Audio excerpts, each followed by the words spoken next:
pessoal, tudo bom? Eu sou a Débora Francischini, fisioterapeuta, e mais um programa Fisioterapia, Prevenção e Reabilitação. Você que tem uma empresa e quer divulgar na TV Cidade, você pode entrar em contato para divulgação, para ficar mais conhecido e adquirir mais clientes. Então, hoje eu trouxe uma convidada, a Marina Goldoni, ela é osteopata e ela veio falar com nós. Tudo bom? Seja bem-vinda. Débora, obrigada pelo convite. Então, apresenta, fala da tua formação para nós. Então, Débora, eu sou uma fisioterapeuta, né? Eu me formei em 2003 para 2004. Como eu fiz na Universidade Federal de Santa Maria, existiam as greves, né? Então, a minha formatura foi em janeiro de 2004. E eu me formei, então, na Universidade Federal de Santa Maria, em fisioterapia, e desde lá eu venho fazendo cursos na área de fisioterapia. Trabalhei com atletas também profissionais, e hoje também a gente trabalha com atletas que não são profissionais, mas que são quase pelo desempenho que eles têm, né? Então eu tenho uma experiência bastante grande, assim, em várias áreas, mas sempre, assim, nessa parte, assim, de terapia manual, de exercícios, né?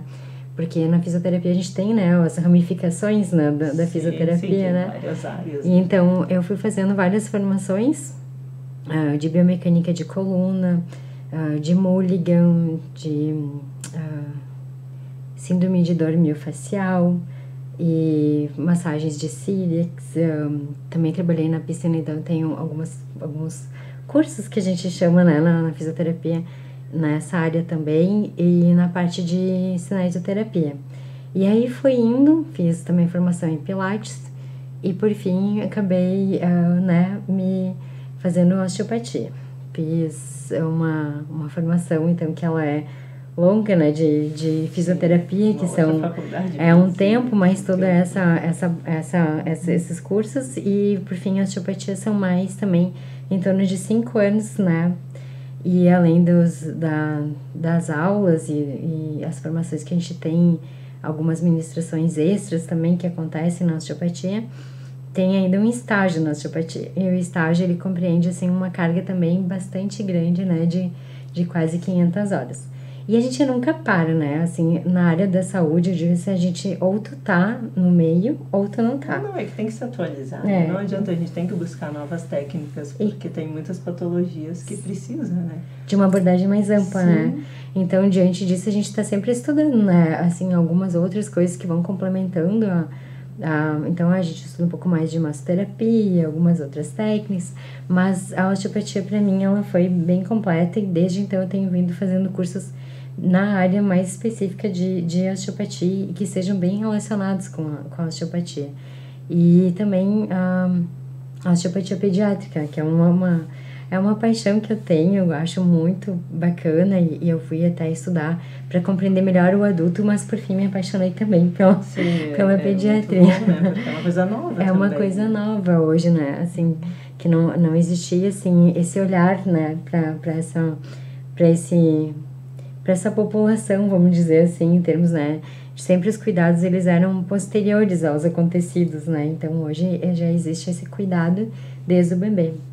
Então, tem muitas mães que pensam, não deve ser dor, não deve ser problema, né, porque é criança, mas às vezes acontece, né, problemas musculares, tensões, né, isso tudo também acomete crianças. E é tão complexo quanto um adulto, né? Sim, não é um mini adulto, é um outro sistema, né? E eu trabalhei bastante com atletas, então, né, eu trabalhei com equipe de vôlei, com equipe de futebol de campo, futebol de quadra, com rugby, também com corredores e até agora é mais recente com tenista, assim, já se encaminhando, né, já profissional. Então o nosso trabalho ele nos dá muitas alegrias, né, de poder ajudar uma pessoa que para alcançar um alto desempenho, para retornar um atleta ao esporte de maneira mais rápida. E ao longo desses anos, com essas formações, assim, eu fui adquirindo, assim, um jeito de atender, assim, que seja mais seguro e mais eficiente, né? Então, o fisioterapeuta sempre está buscando, né, E não tem nada aperfeiçoar. melhor do que a gente estar trabalhando com as mãos, né? Porque a gente muitas vezes precisa de aparelhos, mas também a gente não pode ficar dependente de aparelhos, né? A gente consegue com as mãos realizar várias técnicas, né, que ajudam, né, nas partes da articulação muscular, então que é bem mais eficaz, né? Exatamente. E como é que em atletas a gente trata, assim, o que tu tem feito, assim, de técnicas para alívio, seja de dor ou lesões, né, que acontecem bastante no esporte? Que daí, assim, então eu vou falar um pouco de como que funciona a osteopatia, né? A osteopatia ela é uma abordagem que ela é tanto diagnóstica quanto terapêutica. E ela é, como tu disseste, assim, é um trabalho realizado com as mãos, né? Mas antes das mãos, como para outros fisioterapeutas também, né? Mas assim, ou outras abordagens, mas antes das mãos vem muito conhecimento, né? Muito, muito conhecimento que a gente adquire de anatomia, de fisiologia, de biomecânica e esses conhecimentos que a gente vai tendo ao longo dos anos e da formação vão nos trazendo, assim, habilidades e um certo raciocínio clínico em cima de cada situação apresentada. Então, um atleta, ele vai ter a situação dele, né, de pré-treino, de pós-treino, de durante a competição. Então, ele vai ter as demandas dele, que a gente pode dizer assim, pode ser uma lesão, como tu disseste, né, e pode também serem as disfunções, como a gente chama na osteopatia, que é como se fosse, assim, um pouco antes de uma lesão. Primeiro, o corpo, ele disfunciona, ele faz algum desajuste, como a gente fala, assim, para pessoas mais leigas, assim, né? Faz um desajuste, uma disfunção, e a gente pode, então, atuar tanto nessa situação, quanto depois que já aconteceu o desarranjo, vamos dizer, né? Daquela articulação, o ligamento.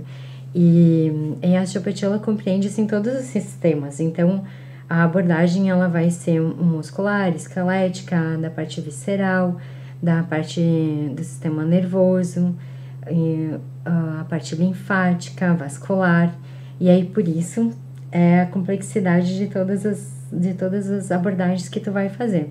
Quando vem um indivíduo apresentando um sintoma, uma queixa, a gente tem que montar um quebra-cabeça em cima daquela situação, né?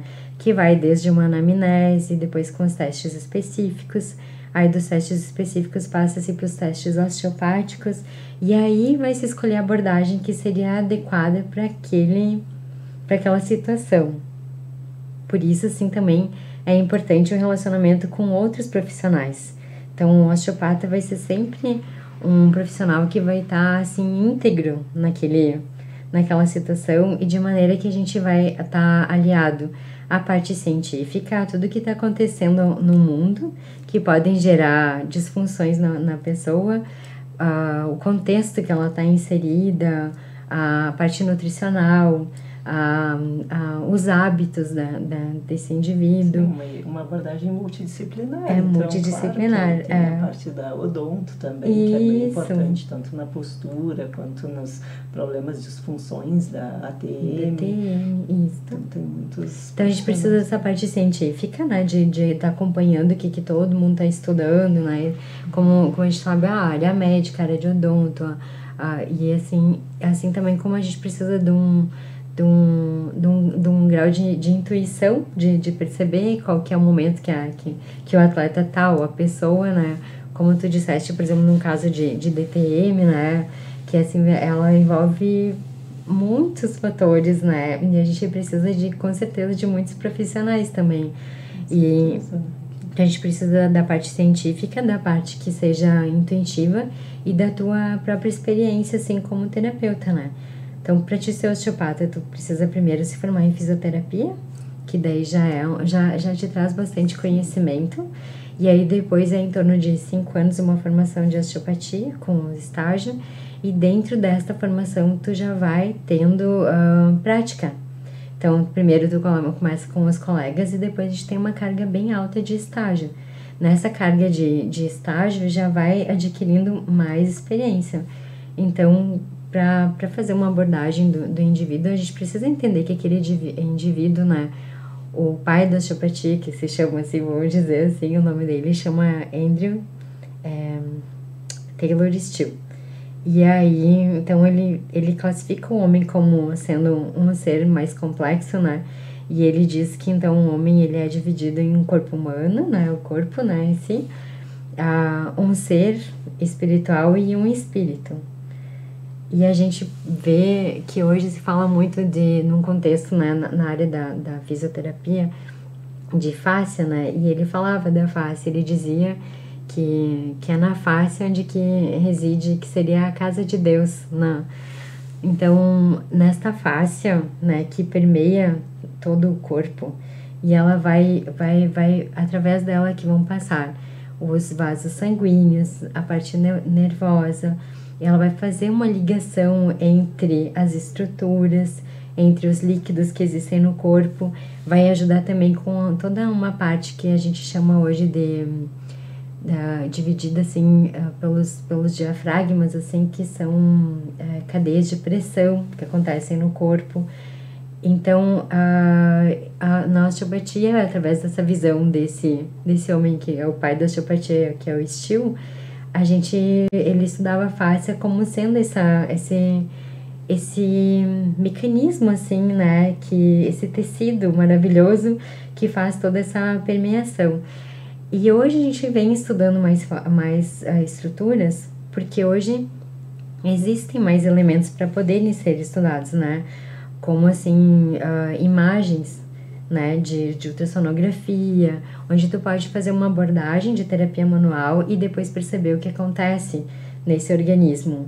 E isso tem sido um grande aliado na questão de trazer evidência científica aos trabalhos de terapia manual, que a gente vem trabalhando há muitos anos com isso, né, tentando mostrar que isso é eficiente e que ele tem um valor científico, e hoje tem se conseguido mostrar isso. E então muitos osteopatas têm se dedicado a essa abordagem, e o legal é que a maioria deles não é só cientista ou só fica na área de estudo, né? Eles atendem as pessoas, eles continuam praticando e assim estudando, e eles vão ao longo do tempo tendo mais questionamentos de como a gente pode também cada vez conseguir abordar o indivíduo de maneira mais plena e mais de forma que a gente consiga satisfazer, assim. Porém, né, existe também o contraponto de tantas tensões que o mundo oferece hoje, né, de tensões de trabalho, de estresse, ansiedade, o contexto sociopolítico, as pessoas são afetadas demais por isso. O indivíduo a gente tem que ver como um todo, realmente, né? Porque a gente é envolvido pelo emocional, né? Pelo trabalho do dia a dia, então tem o estresse, então tem muitas pressões, às vezes, sobre o ser humano que, de repente, vai interferir bastante, né? No dia a dia, na musculatura, então realmente é importante, né, essa abordagem, essa avaliação bem minuciosa. E assim vai crescendo o trabalho do osteopata, vai se tornando cada vez mais importante por essa visão, assim, um pouco... Com certeza, né? Porque é uma técnica mais completa, que de repente abrange todo o corpo, né? De repente vocês fazem uma avaliação e já verificam onde que tem que intervir, né? Isso. A gente chama, assim, de bloqueios, disfunções, e daí a gente normalmente diz que vai normalizar. Então, no momento que tu normaliza um tecido, né? Não sei como é, assim, para as pessoas poderem entender, assim, como tu normaliza um músculo, um ligamento, um órgão, enfim, um tecido facial. Na hora que tu consegue normalizar esse tecido, tu também vai transmitir para o cérebro, né, uma informação diferente. Daí, aí esse cérebro vai modular diferente todo o teu contexto de dor, e também vai conseguir daí mandar um sinal diferente e normalizar todo um sistema. Por vezes, na osteopatia, a gente, como trabalha de uma maneira assim, bastante integral, é difícil de dizer, como dizer, qual que é a abordagem de um atleta, né? Então, claro, às vezes, vai ter o sobreuso, vai ter um overusing, um overtraining, uma situação, assim, de estresse mecânico em alguma articulação, então ela é uma coisa mais específica, né? Mas a abordagem hoje ela envolve também, mesmo nessas situações em que existe uma lesão, uma situação mais específica, a gente também vai enxergar todo o indivíduo, vai fazer uma abordagem de todo ele. Porque, por vezes, aquela situação tão estressante que a pessoa está vivendo vai fazer com que ela tenha uma das vísceras, uma das tensões musculares, ou ela vai ter algum sinal no corpo dela que vai estar emitindo um sinal muito forte para o cérebro. E aí esse cérebro vai entender que tu tem dor e aí ele vai começar a tensionar todo um sistema. E às vezes isso vai se perdendo, porque a tua dor pode começar num lugar e o teu cérebro entender aquela dor e te deixar tenso e daqui a pouco você não tem mais a dor naquele lugar, tem dor em outros lugares. Dor irradiada, já acaba irradiando. Já tem outras situações, né, que vão se sobrepondo a outras situações e aí, por fim, quando tu consegue normalizar essas tensões, tu devolve a saúde para a pessoa. Só que não é fácil, é um quebra-cabeça. Com certeza. E como é que vocês fazem, assim, para avaliar? De repente, chega o atleta, já faz uma avaliação direcionada para osteopatia ou faz uma avaliação geral e aí direciona, de repente, qual é a técnica que eu vou utilizar? Sim. A osteopatia, ela vai sempre fazer a avaliação completa, né? Uhum. Então, a gente vai fazer sempre uma anamnese, vai fazer... Vai ser bem insistente assim, em algumas questões de anamnese, vai fazer testes específicos, como é feito também na osteopatia, ou como o médico faz, né, os testes que são específicos, e aí depois são feitos alguns testes que são osteopáticos, que se chamam, que daí são mais direcionados da osteopatia. E daí, a partir disso, que tu vai traçar um tratamento para aquele indivíduo, né?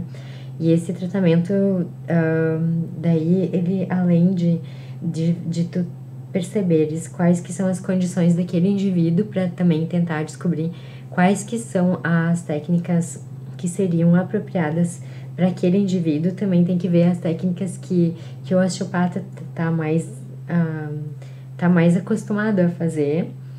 Então, dentro de uma lesão, uma disfunção, às vezes eu posso ter 5 maneiras de abordar. E daí eu vou escolher aquela que eu achar mais adequada para aquele indivíduo. Por exemplo, se é jovem, se é mais idoso, se é uma criança, se ele está acostumado também com toque, se é uma pessoa que não está, se ele precisa de uma resposta mais imediata, se a gente pode trabalhar de uma maneira mais lenta, assim, e ter a possibilidade de às vezes aprofundar algumas situações com aquele indivíduo. Então, ela é um trabalho muito bonito da osteopatia, é maravilhoso porque realmente cada um que chega é uma nova avaliação. Então, não existem assim protocolos, podem existir alguns direcionamentos, né?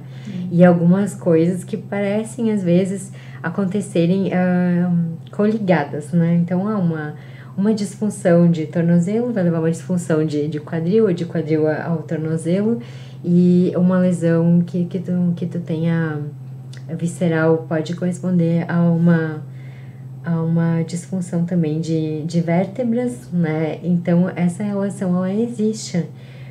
Porém, toda vez que chega o indivíduo, é uma nova avaliação.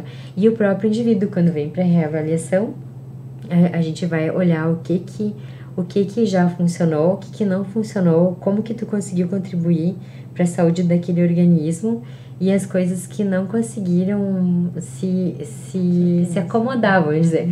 Porque, assim, a osteopatia, ela acredita, assim, no poder da autocura. Então, ela crê que você, dentro de você, né, o Still, que é o pai da osteopatia, então, a ideia é de que você é capaz de se autocurar. Você só precisa que o osteopata, no caso, né, traduzindo assim de uma maneira mais informal, que o osteopata te ajude, né, a resolver alguma situação do teu organismo. A osteopatia, ela nasceu, né, a data de marco, assim, da osteopatia ela seria de dia 22 de junho de 1874. Imagina. E agora que a gente está com esse conhecimento maior nessa área. Né? Agora que né, tá acontecendo.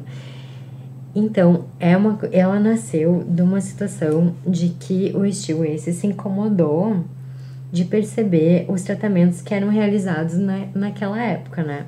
Então, o que eles faziam muito? Era chamava medicina heróica, né? E eles davam também altas doses de opiáceos, de medicamentos, ou faziam sangrias, e daí a pessoa mais ou menos ou ela sobrevivia ao medicamento, ou sobrevivia. Mais, né, antigas, realmente. Era o que se tinha, né? E aí, então, houve muito uso de álcool nessa época, de drogas, pessoas acabavam se tornando dependentes dessas situações. Nada parecido com hoje, né? Bastante, né? Porque hoje em dia também as pessoas acabam recorrendo muito rápido a medicamentos, né? Não esperam e não procuram atendimento antes, principalmente quando começa uma crise, já vão direto para medicação. E não seria o ideal. E às vezes, inclusive, os tratamentos que a gente fala também, que precisa de uma atenção assim, psicológica, ou de um dentista, ou de uma fono. Então, né, é complexo. Então, daí, a partir desta época ali, ele percebeu esse uso, né, exagerado, assim, de medicamentos e de situações, assim, bastante agressivas para o indivíduo. E ele teve também o falecimento da esposa e dos filhos por meningite. E aí ele percebeu que a medicina não conseguiu ajudar ele, como a gente sabe que, né, todas as áreas a gente tem restrições. E aí ele se incomodou muito com isso. Então ele resolveu, né, estudar e perceber a ideia através de anatomia. E aí existiam os que eram médicos de formação acadêmica e os que eram médicos que se diziam irregulares, que eram os médicos que aprendiam a profissão através de outras pessoas, que nem os pais, ou por observação. E daí, o pai do Steel, ele era médico assim, e era pastor metodista. E aí o Steel, então, se tornou um médico irregular. Ele chegou a fazer uma formação acadêmica de medicina, mas ele abandonou, então ele não se formou um médico regular. Então, através disso, ele começou a estudar anatomia, fisiologia, como que é um corpo, e ele conseguia ter acesso a esses estudos através de livro, através de observação da natureza, através de muito estudo exaustivo de anatomia, e como eles podiam tocar nas pessoas, os médicos ou os pastores, ele foi vendo e percebendo o que era normal nos corpos, né? O que é normal e o que é anormal. E o que é normal pra ti, Débora? Entendeu? É diferente, porque eu posso estudar muito anatomia, saber muito de anatomia, mas quando a gente chega numa pessoa, num indivíduo para avaliar, o que é normal no teu corpo, né?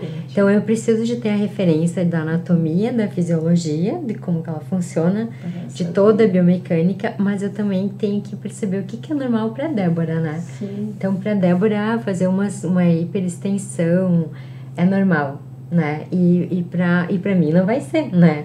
Então, a gente precisa de... Eu gosto de falar, assim, que não existe perfeição, né? Na postura, perfeição no corpo. A gente sempre vai trabalhar com a pessoa. Então, a gente vai ver no paciente. A avaliação vai ser de acordo com o paciente. Por isso que não adianta a gente dizer que técnica que foi boa para fulano vai ser boa para o beltrano. Não quer dizer, né? Por então, isso que cada um é cada um. A gente tem que fazer sempre a avaliação individualizada. E isso que é o que vai, né, padronizar melhor, né, personalizar o atendimento, né? A fisioterapia hoje ela caminha muito para esse sentido, né? Mas por isso que tu pergunta, quando chega o atleta, como que tu avalia? Quando chega uma pessoa, quando chega um idoso. É diferente, de repente então, o atleta a gente vai encontrar, de repente, lesões ali, mas em relação ao esporte, talvez, não do dia a dia. E às vezes a gente vê assim por um corredor, né? Um corredor, ele tem as coisas esperadas, mas também, por exemplo, como a gente fala assim, existe assim todo um mecanismo dessa parte facial que precisa ser observado e cuidado assim para aquele indivíduo, né? Então não existe assim como assim tu diz assim, chegou e segue, né? Existem esses passos, mas não existe assim nenhum protocolo que possa ser. Não é o ideal a gente ter nenhum protocolo. O ideal sempre é trabalhar de acordo com o paciente, com uma boa avaliação, porque a gente sempre encontra, né, muitas diferenças de um paciente para o outro, de repente ali, tanto na parte postural, qualidade de vida, né, hábitos de vida que são bem diferentes, principalmente de atletas, né? Então, isso tudo tem diferença e que vai pesar muito, né, no tratamento. E o bom da fisioterapia é a gente ter muitos recursos, né? A gente ter várias técnicas que a gente pode estar fazendo cursos e se especializando para que a gente consiga ajudar da melhor forma, né, o paciente. Sim. Então, isso que é bom, a gente tem ali vários recursos que a gente, nesse paciente eu vou usar tal recurso, naquele eu vou usar outra técnica que vai ser mais benéfica. Então, isso que é interessante, a gente, né, ter vários instrumentos para trabalhar. A gente diz assim, são abordagens, né? Então, como tu disseste assim, de postura também, né? Então, o indivíduo chega para fazer uma avaliação postural, ou então chega para fazer uma avaliação na osteopatia. Então, por que ele tá com aquela postura também? Porque pode ser que ele tenha aquela postura e pode ser que ele está com aquela postura, né? Naquele momento. Então, a gente vê um contexto que ele tá inserido neste momento. O que pode estar levando aquela pessoa às vezes até o hábito no trabalho, né? Pode estar com aquela postura porque de repente trabalha muito tempo em pé, então compensa mais num membro do que o outro. Às vezes tem uma discrepância do membro, então isso tudo vai alterar bastante, né? Exatamente. A postura, a vida no cotidiano da pessoa, né? Então, e também a postura dele diante daquela situação, né? Então, qual que é a postura daquele indivíduo diante da situação do trabalho, diante da situação que existe socioeconômica, diante de uma situação de estresse que ele pode estar vivendo. Então, assim, às vezes a pessoa, ela pode ter uma postura, mas ela pode estar com aquela postura diante do que ela está vivendo. Daí, nisso, assim, a osteopatia, ela se torna bastante eficiente também, porque a gente consegue perceber esse indivíduo, assim, zonas que ele tenha de tensão, e que elas sejam talvez relacionadas a até alguns sentimentos dele diante de algumas situações, e com isso poder ajudar aquele indivíduo a tirar aquela aferência até de dor. Autoestima, né? A autoestima influencia muito, né, na postura da pessoa. Então, às vezes, a pessoa que tem baixa autoestima acaba ficando com uma postura mais encolhida, mais, né? Então, isso tudo tem a ver também com a parte emocional. Então, tudo está relacionado, né? Não tem como dizer que é por causa de uma dor, uma postura, às vezes é até a parte emocional, psicológica, algum estresse, realmente, como falou. E é isso também, então, na osteopatia, uma das nossas abordagens, ela é visceral. Então, assim, no contexto visceral, a gente percebe muito de hábitos, né, que a pessoa tenha, ou de históricos, ou mesmo de situações que são essas, que são a parte psicológica, vamos dizer, né? Não que a gente vá tratar, né, essa parte, mas a gente consegue, através de uma abordagem visceral, às vezes, contribuir para a saúde do indivíduo no que diz respeito à parte visceral dele. E com a equipe multi, de repente, encaminha para um psicólogo junto, exatamente, né? Então, um tratamento. Então, aí tem na osteopatia, a gente tem essa abordagem visceral, tem a abordagem que a gente chama também de craniana, porque ela é mais ou menos conhecida como musculoesquelética, né? Craniana e visceral. Então, a gente consegue abordar o indivíduo de maneira bastante ampla e conseguir perceber o que pode contribuir para a saúde deste indivíduo num contexto mecânico, vamos dizer, né? Mas também num contexto, assim, de como indivíduo, de ser espiritual, de ser, né, de um ser que pode estar sofrendo, né? Então, a autocura, a gente diz, significa que a pessoa tem condições de se autocurar através de ajuda, né? Mas que a pessoa teria condições de autocura, é só ela conseguir ter uma fluidez no corpo dela, do que a gente diz da parte arterial. Então, assim, existe uma lei máxima na osteopatia, que é a lei da artéria, que é onde o sangue conseguir chegar para nutrir o tecido e conseguir também retornar e levar toda a parte tóxica, vamos dizer, ou então fazer toda a varredura, é possível a cura, né? Então, a gente acredita que como o nosso papel seria de ajudar este sangue a chegar até lá e também o retorno dele. Então, a gente precisa, como se fosse desbloquear alguns tecidos ou normalizar a situação de alguns tecidos para que isso aconteça. Isso aí. Então, estamos no final do programa. Eu vou agradecer muito, Marina, muito bom. A gente esclareceu bastante, né, o pessoal sobre a parte da osteopatia, né, sobre todas as técnicas relacionadas, né? Então, agradeço. Muito obrigada. Eu que agradeço, Débora. Eu agradeço a vocês e fico à disposição para mais esclarecimentos, porque é um assunto bastante abrangente, né? Sim, não. E claro, a gente tem paixão pelo que faz, então... Até te convido para o próximo programa, a gente Obrigada, voltar para a gente falar mais. E fico, então, à disposição e agradeço a atenção e, né, também, como diz a minha mãe, a gente pede desculpa por alguma coisa que possa ter falado, né, no calor do momento. Muito obrigada, pessoal. Até o próximo programa.